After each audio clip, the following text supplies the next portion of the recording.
انسان کا بچہ ابھی اپنے ماں کے پیٹ میں ہوتا ہے، ابھی دنیا میں نہیں آیا، بچہ ابھی باہر نہیں آیا، ابھی ماں کے پیٹ میں ہے، اس وقت سے اسلام اس کے حقوق بیان کرنا شروع کر دیتا ہے۔ اگر ایک بچہ اپنی ماں کے پیٹ میں، اس کا باپ فوت ہو گیا، تو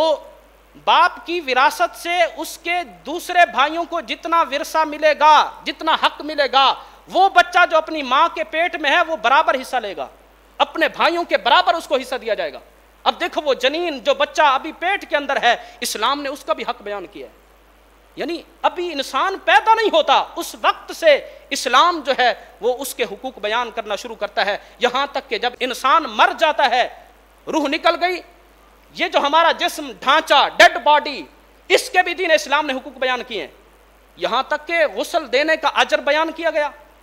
کفن دینے کا اجر بیان کیا گیا، جنازہ پڑھنے کا اجر بیان کیا گیا، جنازہ پڑھانے کا اجر بیان کیا گیا، دفن کرنے کا اجر بیان کیا گیا۔ کیوں کیا گیا؟ وہ اس میت کا احترام ہے جو مر گیا ہے،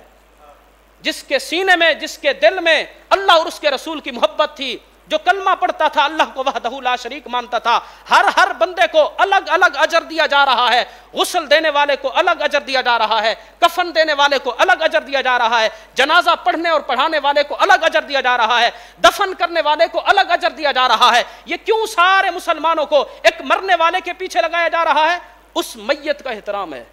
جو فوت ہو گیا ہے۔ یہاں تک کہ ایک حدیث پاک کے اندر آیا، میرے آقا صلی اللہ علیہ وسلم ایک جنازہ پڑھانے کے لیے تشریف لے کر جا رہے تھے، تو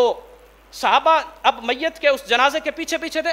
تو کچھ لوگ اونٹنیوں پر، سواریوں پر سوار تھے، وہ بھی جنازہ پڑھنے کی نیت سے پیچھے آ رہے تھے۔ تو میرے آقا نے جیسے ہی ان اونٹوں پر سوار لوگوں کو دیکھا تو میرے آقا نے فرمایا الا تستحیون، فرمایا تمہیں حیا نہیں آتی؟ انتم علی الدواب والملائکۃ علی اقدامہم، میرے آقا نے فرمایا تم سواریوں پر چڑھے ہوئے ہو اور فرشتے پیدل چل رہے ہیں، فرمایا تمہیں فرشتوں سے حیا نہیں آتی؟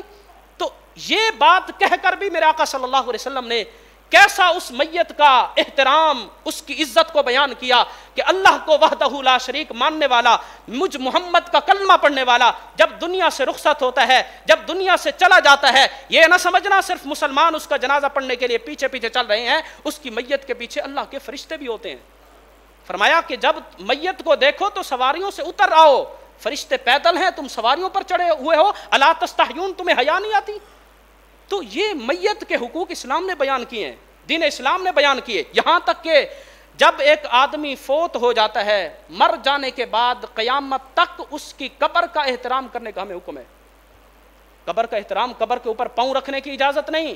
قبر کے اوپر بیٹھنے کی اجازت نہیں۔ میرے آقا نے فرمایا، صحیح بخاری کی حدیث ہے، حضور علیہ الصلوۃ والسلام نے فرمایا قبر پر بیٹھنے سے بہتر ہے انسان اس آگ کے انگارے کے اوپر بیٹھ جائے جو آگ کا انگارہ پہلے اس کے کپڑوں کو جلائے پھر اس کے جسم کی جلد کو جلا دے۔ فرمایا قبر کے اوپر بیٹھنے سے بہتر ہے آگ کے انگارے پر بیٹھ جائے۔ اب یہ ہمیں کیوں بتایا جا رہا ہے؟ اس میت کا احترام جو مر گیا، جس کی قبر بنا دی گئی، اب قیامت تک اس کی قبر کا بھی احترام کرنے کا حکم ہے۔ یہ اس کی قبر کے بھی حقوق دین اسلام نے بیان کیے ہیں۔